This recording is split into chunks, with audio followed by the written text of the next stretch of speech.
Muy pero muy buenas queridos, acá estamos en un nuevo video y en el mismo vamos a estar respondiendo algunas preguntitas que me hicieron vía Instagram, que bueno, como les había dicho, las mejores las iba a utilizar para hacer un video, así que sin mucho preámbulo vamos a por ello.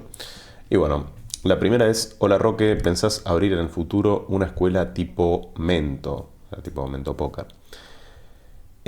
No, obviamente, eh, estos son mis principios, si no le gusta tengo otros, pero no tengo pensado hacer eso en general porque considero que las escuelas, primero que nada, llevan un poco más de estructura, qué sé yo, de hacerte de mínima una página web, qué sé yo, de incluso contratar coaches y cosas de ese estilo, y a mí honestamente no es algo que me interese, amén de que tal vez si vamos a los números podría hasta llegar a ser más rentable porque bueno, es bastante más escalable y en general, eh, qué sé yo, se podría llegar a hacer, pero no es algo que me interese a mí porque justamente como la gente a la que yo le apunto, en general no es un público tanto escuela, porque las escuelas están mucho más apuntadas a gente de microlímites y de tal vez micro, medios, límites, tipo 25-50, que bueno, sí se puede decir que son microlímites igual.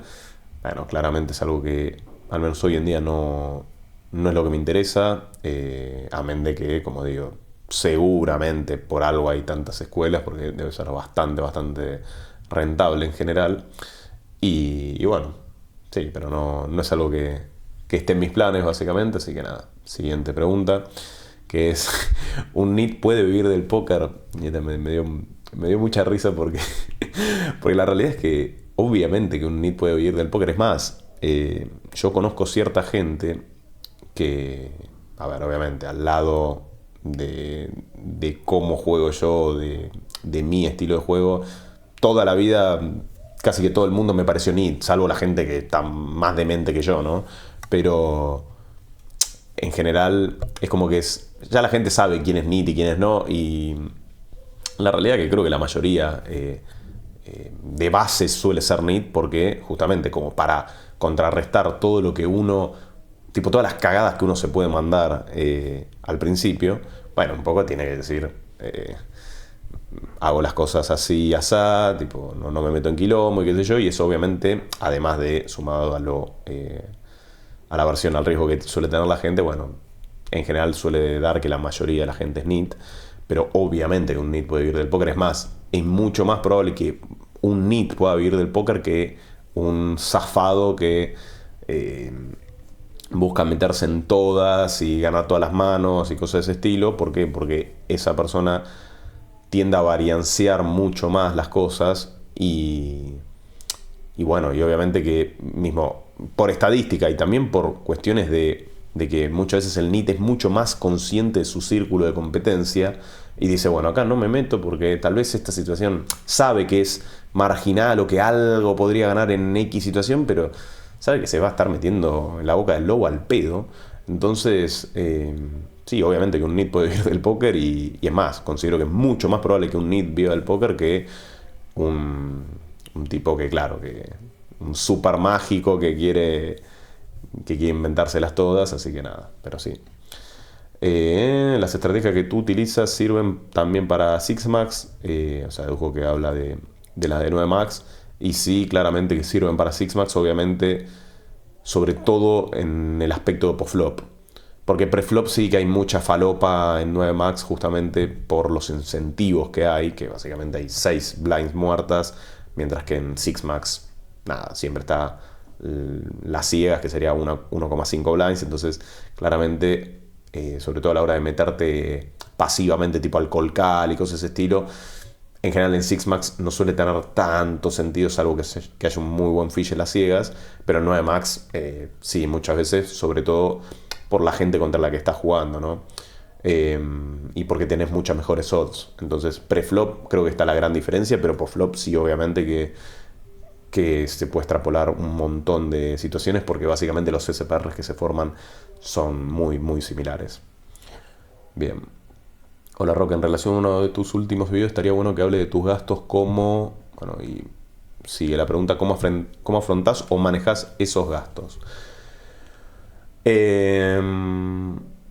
Dedujo que hablará tipo de los gastos tipo de vida que tengo, y justo hoy en día estoy como una especie de transición porque yo hasta ahora vengo gastando medio a lo...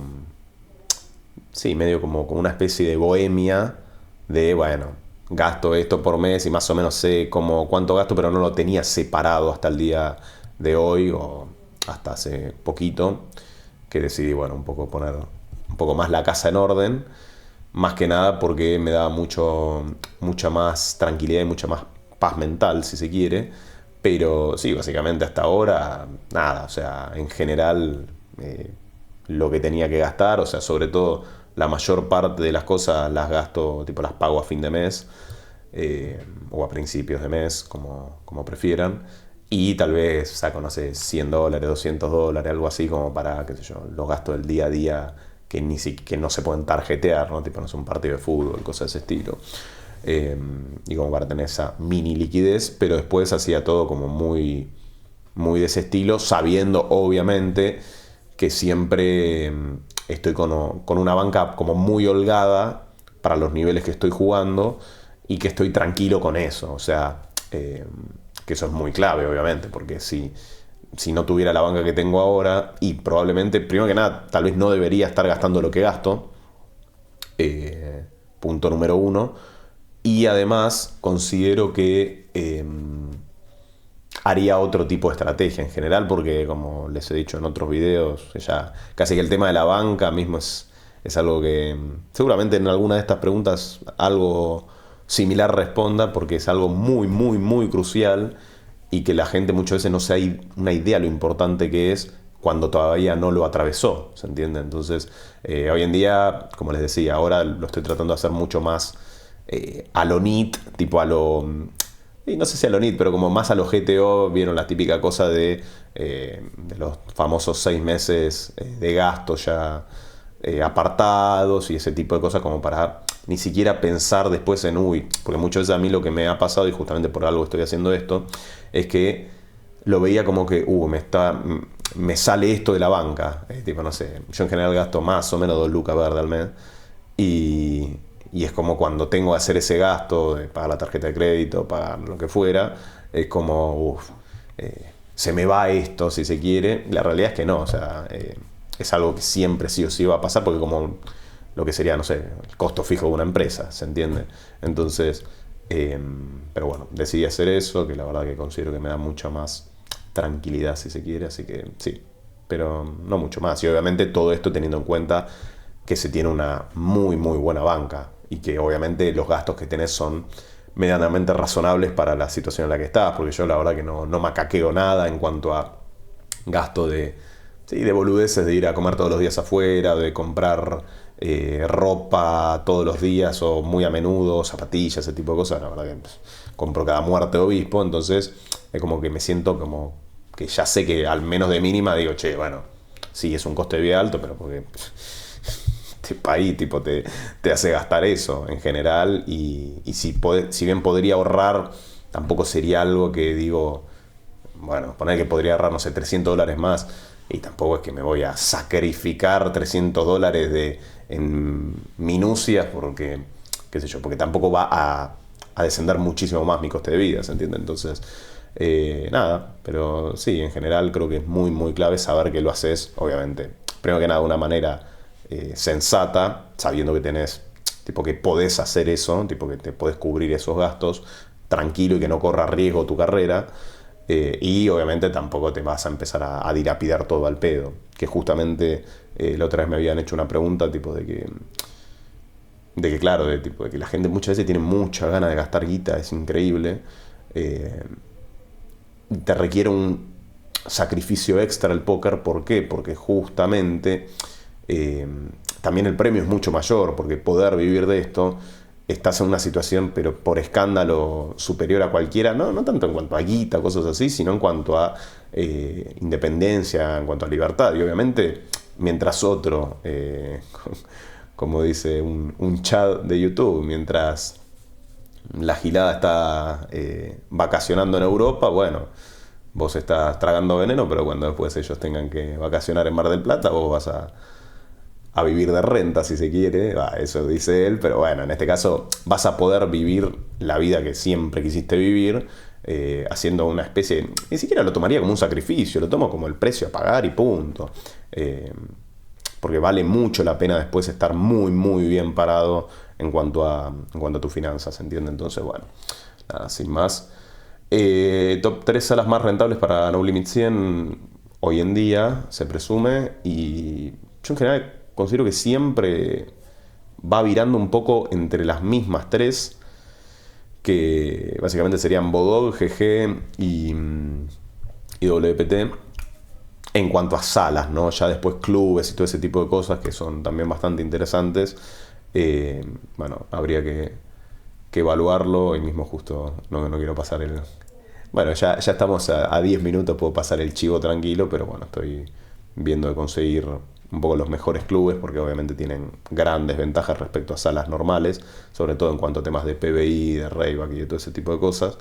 Pero bueno, al margen de eso, o sea, las salas más rentables para mí siguen siendo esas tres, GG, WPT y Bodog. Obviamente cada una con sus patas flacas, ¿no? Por ejemplo, no sé, Bodog, que el software es tristísimo, es lento, hay muchas veces donde no hay nada de tráfico. WPT, que bueno, que se chorearon el Rayback y bueno, y básicamente depende de estar muy bien en la mesa, que encima son mesas bastante varianzosas en general, al menos para mi estilo de juego seguro. Y bueno, el GG un poco de lo mismo, o sea, muchas veces el tema de los PBI, ese tipo de cosas que la verdad que son medio una cagada en general, tipo, o sea, los famosos multiplicadores de Rake. Bueno, considero que eso serían como las patas flacas de las tres, más o menos. No es que diga que una, no, esta es la mejor por escándalo.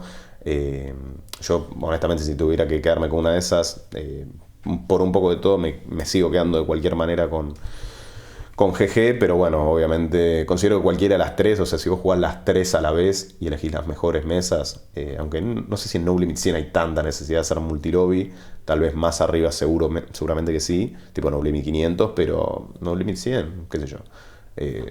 Sí, yo tendría, no sé, cualquiera de esas tres o dos de esas tres, para mí va como piña, así que nada. Después, ¿qué hábito diario considerás el más EV? Es muy interesante porque, tipo, en todo este tipo de submundo de hábitos, en general, yo medio como que los he hecho todos un poco. La famosa ducha fría la hacía hace 500 años y un poco si estás en ese tren de ir un poco en mejora constante y cosas así, bueno, si está bien, llega un momento donde para mí un poco te hincha los huevos y decís basta.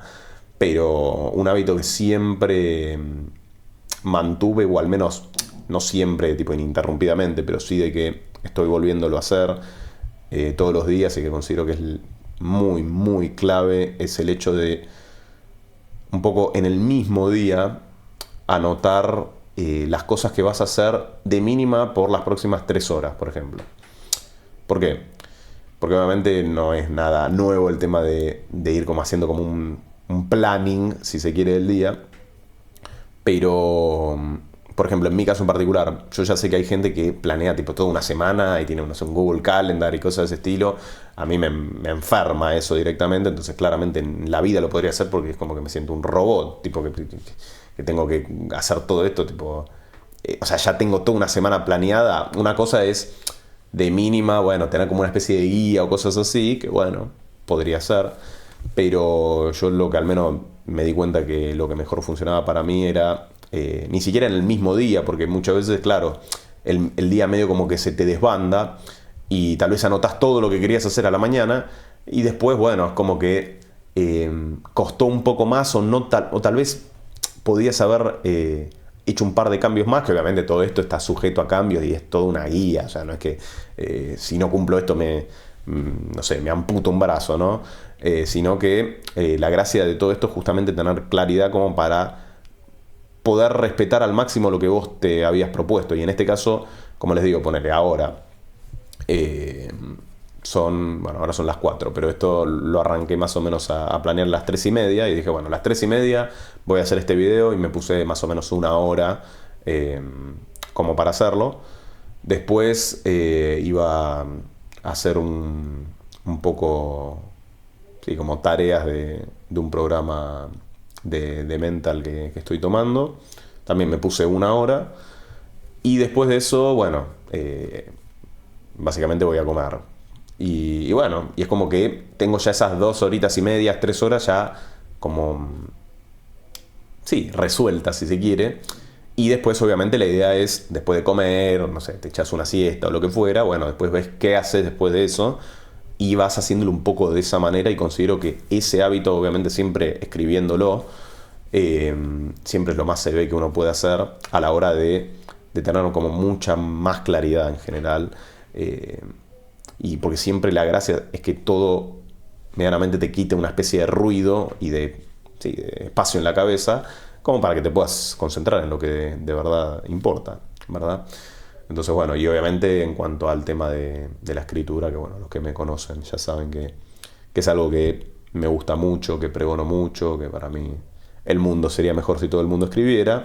Bueno, también se puede hacer y lo que más busco hacer siempre, más que nada por una cuestión de, no de hábito de EB, aunque obviamente después termina reportando también cierto EB, es el hecho de cuando me levanto y también antes de irme a dormir, escribirme unas líneas en general. Obviamente a veces escribiré más, a veces escribiré poco y nada, pero eso también considero que es bastante EB más, justamente porque a mí particularmente me gusta, pero ponele que no fuera mi pasión, sí que escribiría como para liberar espacio en la cabeza, ¿no? Pero bueno. Acá este muchacho que, bueno, me dice, ¿cuál es tu proceso de creación de contenido? Sos mi referente en esto, crack. Bueno, muchas gracias. Y sí, a ver, este tema también es bastante interesante en general. O sea, menos mal que lo preguntó porque siempre me di cuenta que es algo que quería responder, pero bueno, obviamente no sé, tal vez no se da la ocasión en general, pero yo básicamente como planeo mi contenido, si quiere, no es, como les digo, tampoco es una cuestión de que lo voy planeando de este mes voy a hacer esta cantidad o le pongo a ChatGPT, haceme esto, haceme lo otro. Que dicho sea paso, a ver, honestamente me parece que justamente la gracia de crear contenido hoy en día, como hay tanta gente que crea contenido como genérico, porque todo el mundo ya sabe lo que vos creás y lo haces con ChatGPT, porque tiene como más o menos, ya todo el mundo sabemos la estética de las cosas que hace ChatGPT. Medio como que creo que lo más importante es, primero que nada, respondiendo a la pregunta porque me estaba por ir por la rama, el proceso de creación de contenido, si se quiere, es, a mí se me ocurre algo por H o por B, tipo, hay diferentes detonantes, no sé, tal vez jugué esta mano y digo, che, estaría bueno hacer un video de esto, o un video de qué pasa acá, o cosas de ese estilo. Y bueno, lo voy, entre comillas, craneando un poco. Muchas veces puede ser haciendo como una especie de PowerPoint, como los que uso en bastantes videos. Pero siempre todo enfocado al hecho de priorizar la entrega antes que la estupidez, ¿se entiende? ¿A qué me refiero con esto? Yo, bueno, los que me conocen hace tiempo, hace 3, 4 años, tenía un canal de YouTube con un amigo que queríamos hacer las cosas en general bastante como lo hacía la mayoría.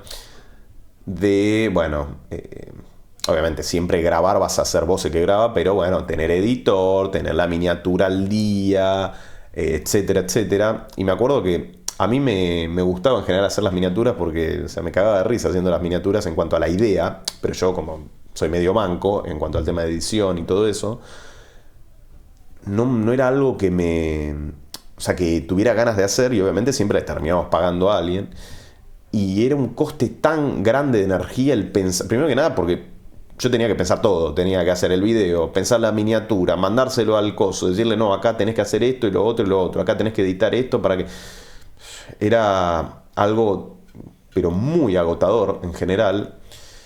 Y obviamente, justamente yo ya sé que en general hoy en día lo que la gente premia, si se quiere, y lo que siempre en general premió, es el valor que vos le llegues a aportar, sobre todo a tu público objetivo. O sea, si tuviera que decir algo, es que yo siempre le hablo a una persona. Después, obviamente, lo verá de todo el mundo, lo ve gente de. O sea, me habla mucha gente de MTTs, algunos de Spins, otros que juegan Microlímite, otro que tal vez, no sé, un Chad que juegan No Limite 1 millón y vio un video y me dijo, che, muy bueno, qué sé yo, bárbaro. Pero yo en general le hablo a la gente que más puede ayudar, que básicamente la gente que juega No Limit 50, 100 y 200. ¿Se entiende? Como para que lleguen a No Limit 500 barra 1000. ¿Se entiende? Ese es el objetivo en general de este canal y por eso todo lo hablo direccionado a esa gente en particular. ¿Se entiende? Y claro, lo que pasaba muchas veces es que la gente muchas veces confunde lo que es las vistas o la viralización con lo que a vos te interesa. O sea, eh, ¿se entiende? Entonces, y lo que pasaba ahí era mucho eso. Mismo me acuerdo de los videos que más se pegaron. Eran los videos que más atraían a gente que no me interesaba atraer. Por ejemplo, el video de Ceros que se recontra pegó en su momento y qué sé yo, y que tenía una muy buena miniatura, etcétera. Qué sé yo, costaba mucho hacer ese tipo de videos y hoy en día literalmente, como justamente me di cuenta que lo único que importa, que le importa a la gente es básicamente que el creador de contenido le aporte algo, es, sí, básicamente me pongo a grabar, pimba, OBS, ni siquiera o sea, le pago a nadie ninguna miniatura, no le pongo ninguna miniatura a nada, etcétera, porque encima hoy en día están bastante como más de moda ese tipo de creadores de contenido en general, tipo, no sé, me lo invento, tipo un Beltrán Briones o alguno de esos, que, claro, o sea, si vos te pones a pensar, la gente, si es bueno lo que vos haces, va a consumirte en general. Obviamente con esto no digo que todos los canales deberían ser como el mío, ni mucho menos, pero sí que lo que buscaría en general, si vos querés hacer un canal de YouTube o de lo que fuera, es, primero que nada, ver cuál es tu objetivo, a quién le estás hablando, punto número uno. Y segundo, no tratar de pensar que hay un GTO de todo esto en general, porque para mí lo más importante, por eso subo videos con una regularidad brutal en general, porque encima son videos que cuesta un poquito hacerlo, tampoco me cuesta mucho, pero sí que suelen ser 20 minutos, media hora, etcétera. Es justamente saber a quién le estás hablando y también, como diría el gran Ricardo Iorio, que seas vos, o sea, tipo, sé vos porque literalmente, o sea, si no sos vos, triste será. Pero además, si no sos vos, es como que la gente, tu canal va a caer en la gilada, tipo sí, en todo ese ruido de gente que hace más o menos todo lo mismo. ¿Se entiende? Entonces, qué sé yo. Eh, por eso en general yo un poco lo que hago, lo que subo y todo ese tipo de cosas, trato de ser lo más fiel a lo que yo haría, porque muchas veces si no, si te cuidas con, uy, acá no quiero decir esto porque puede sonar de esta manera o lo que fuera, y eso lo vas componiendo y ya vas perdiendo toda la esencia que vos podrías dar y que la gente podría comprar eso en vez de, bueno, las típicas cosas de NPC que hace todo el mundo, que honestamente, o sea, yo la verdad que no comparto, pero bueno, eso podría ser lo que puedo decir al respecto. Y sí, básicamente es... Me encantó porque no respondí en sí la pregunta ahora que me doy cuenta. Pero sí, mi proceso de creación de contenido básicamente es eso. O sea, se me ocurre una idea, la anoto en tipo un blog de notas que tengo sí, del coso del iPhone. Y después seguramente el día siguiente, o si estoy como, no sé, son las 10 de la noche, ya no tengo nada que hacer y digo, che, estaría para grabar esto, más o menos lo voy bosquejando un poquitito y bueno, lo grabo y ya lo tengo hecho y eso es impagable porque sé que la otra parte es una patada en los huevos en cosas de que a mí no me gusta lidiar con todo ese tipo de cosas de, uy, a ver cómo edito esto, cómo hago lo otro, etcétera. Y te lleva mucho más tiempo, entonces no tiene mucho sentido, honestamente, para mí. Pero bueno, y nada, lo grabo y lo subo corta. Bien, el mayor desafío que tenés in-game. En general, yo considero que el mayor desafío que puedo tener in-game muchas veces radica en una cuestión de de caer en las famosas trampillas del ego, ¿no? De que vos empezás a, sobre todo en situaciones o en casos como el mío, que en general siempre es como que,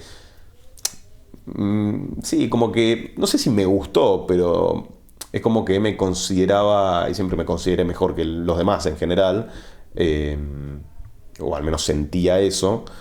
Y claro, muchas veces vos decís, tipo, caer en esa trampa en esa espiral de decir, pero mira, muerto de hambre, o empezar a tirar esas narrativas, etcétera, o cosas de ese estilo, creo que es mi mayor desafío en game en general.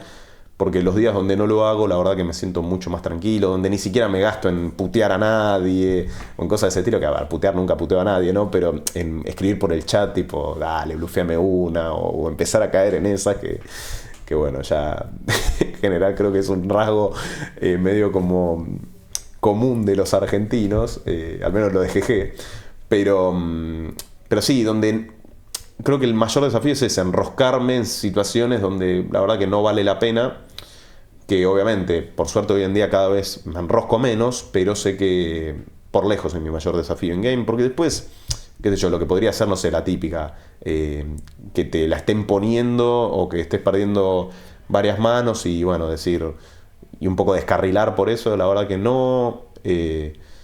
Yo creo que siempre va un poco más de este lado, si tuviera que decir algo, tipo de la cuestión bueno, sí, de dejar que como que el ego tome un poquito de acción. Por suerte nunca la toma del todo, porque si no, ahí sí que fuiste.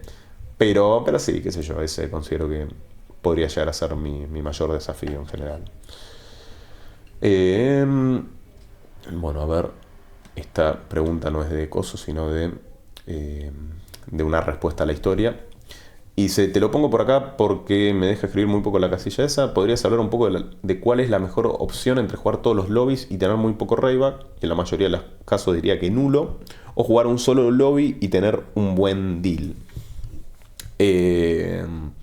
Bien.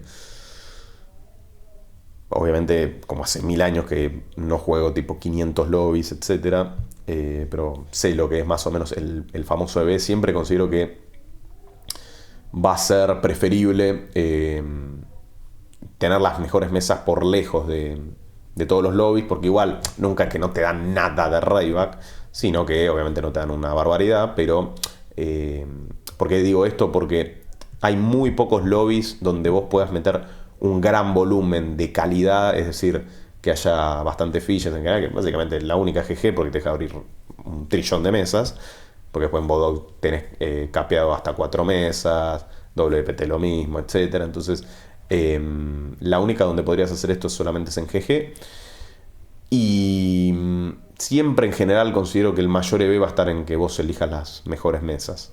Obviamente, podés incluso, por ejemplo, en mi caso en particular, yo hago un rayback bastante decente en GG porque es la que priorizo, pero también juego Bodog, tal vez, bueno, no sé cuando estés mirando este video, pero seguramente tal vez estés jugando otra sala y tal vez tenga algo de buen rayback, que está bien, no va a ser una barbaridad, pero siempre considero que el mayor EV es que vos ganes grosso en las mesas. Entonces sí, en estos casos, como encima tampoco hay un montón de salas que vos digas este deal me parece crack, sí, creo que haría eso. Sobre todo porque muchas veces lo que suele pasar es que, como en este caso, vos me decís jugar un solo lobby, muchas veces la gente desprecia muchísimo la selección de mesas o llega a un nivel donde ya no puede seleccionar mesas, como por ejemplo, no sé, No Living 1000 en GG.